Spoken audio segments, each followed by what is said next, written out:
नमस्कार सत्यापन को स्वागत करुछि मु रंजन दास।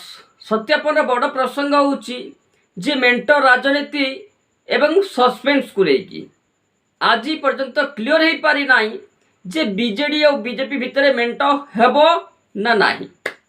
ए मेंटो चर्चा अनेक लोक मानकु कन्फ्यूजन क्रिएट करुछि। भोटर को मध्य रे गोटे कन्फ्यूज वातावरण जाइछि जहाँ उभय बीजेपी एवं बीजेडी पाई घातक साबित हो पारे, घातक साब्यस्त हो पारे एवं तार फायदा कांग्रेस केते दूर नहीं पारुछि ये मध्य गोटे बड़ फैक्टर रहिबो।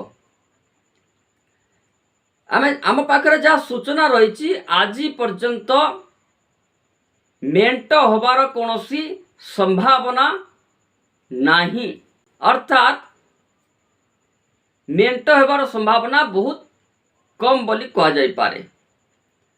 जदि मेंट होउची ताहेले बीजेपी तो घाटा सहिब, ताठू अधिक घाटा नब शासक दल।